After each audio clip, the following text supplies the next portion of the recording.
श्री स्वामी समर्थ अध्याय 6. श्री गणेशाय नमः. धरोनी शिशूचा हात अक्षरे पंडित लिहवित, तैसे हे स्वामी चरित्रामृत स्वामी समर्थ वदविती.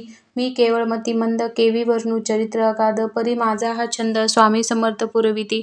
ज्यांच्या वरप्रसादे करून मुंडा होय शास्त्रज्ञान, या समर्थाचे चरण वारंवार नमित असे. कृपाळू होऊनी समर्था वदवावे आपल्या चरित्रा, श्रवणे श्रोते यांच्या चिंता ब्रह्मानंद प्राप्त व्हावो. सुहृतरुची घेऊनी सुमने, त्यासीच अपार विप्रीतीने झाला ग्रंथ स्वामी कृपेने त्यांच्याच पदी अर्पिजे. मागील अध्यायाच्या अंती 16 विनवी स्वामी प्रती, कृपा करुणी मजवरती बडोद्यासी चलावे. भाष्य नसे ऐकोनी समर्थ बोलिती हसोनी, मल्हारराव वाचिया मनी आम्हाविषयी भाव नसे, म्हणून तयाच्या नगरात आम्हा जाणे नव्हे उचित. अक्कलकोट नगरात आम्हा राहणे आवडे. ऐसी ऐकोनी या वाणी चोळाप्पा खिन्न झाला मनी, त्याने सत्वर येऊनी तात्याप्रती सांगितले. ऐसा यत्न व्यर्थ गेला. तात्या मनी चिंतावला, आपण आलो ज्या कार्याला ते न जाय सिद्धीसी. परी पहावा यत्न करून ऐसा विचार केला मनी. मग काय केले तात्यांनी? अनुष्ठान आरंभिले. ऐसे नाना उपाय केले, परी ते सर्व व्यर्थ गेले. कार्य सिद्धीस न गेले. खिन्न झाले मुख त्यांचे. भक्ती नाही अंतरी, दांभिक साधनांते करी. तयाचे स्वामी नरहरी प्रसन्न कैसे होतील.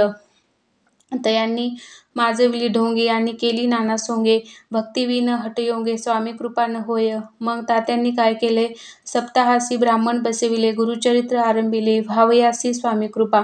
परी तयाच्या वाड्यात कधी न गेले समर्थ. तात्या झाला व्यग्रचित्त. काही उपाय सुचेना. मल्हारराव रूपाने पाठविले. ज्या कार्याकारणे ते आपुल्या हातून होणे अशक्य ऐसे वाटते. आता जाऊनी बडोद्यासी काय सांगावे राजयासी आणि सकळ जनासी, तोंड कैसे दाखवावे. अशा उपाय करून न होती स्वामी प्रसन्न. आता एक युक्ती योजून न्याय पळवून येतीसी. स्वामी केवळ ईश्वर मूर्ती, हे नेणे तो मंदमती. म्हणून योजिली कपट युक्ती, परी ते सिद्धी ते न जाय. असो कोणे एके दिवशी साधूनी योग्य समयासी, मेन्यांत घालूनी स्वामीसी तात्यासाहेब निघाले. कडपगावचा मार्ग धरिला.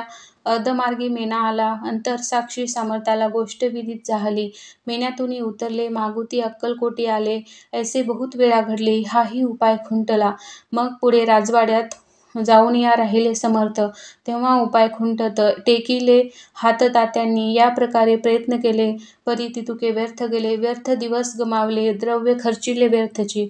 मग अपयशांते घेऊनी बडोद्यासी आले परतोनी. समर्थ कृपा भक्ती वाचोनी, अन्य उपाय न होय.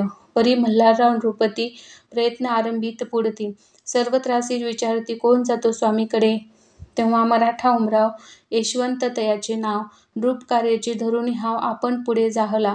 स्वामी कारणे वस्त्रे भूषणे धन आणि अमोल रत्ने देऊनी त्याचवेळी नृपाने आज्ञा दिली जावया.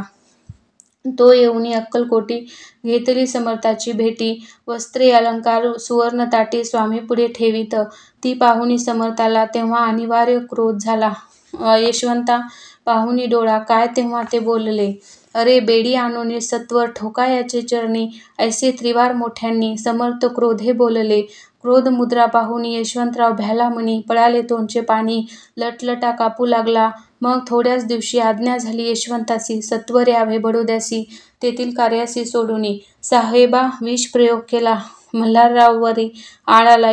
त्या कृपा माझी यशवंताला गुन्हेगार लिखिले. हाती पायी बेडी पडली. स्वामी वचनाची प्रचिती आली. अघटित लीला दाविली. ख्याती झाली सर्वत्र. समर्थाची अवकृपा जयावरी. त्याच्या कुष्ठ होती शरीरी. कृपा होय जयावरी, तया सर्वानंद प्राप्त होय. महासमर्था भक्तपालका, अनादिसिद्धी जग नायका, निशिदिनी शंकर सखा, विष्णूची या मनी वसे. इति श्री स्वामी चरित्र सारामृत. नाना प्राकृत कथा समर्थ, सदा भक्त परिसोत. षष्ठोध्याय गौड हा. इति श्री स्वामी चरित्र सारामृते षष्ठोध्याय समाप्त. शुभम भवतु. श्री स्वामी समर्थ.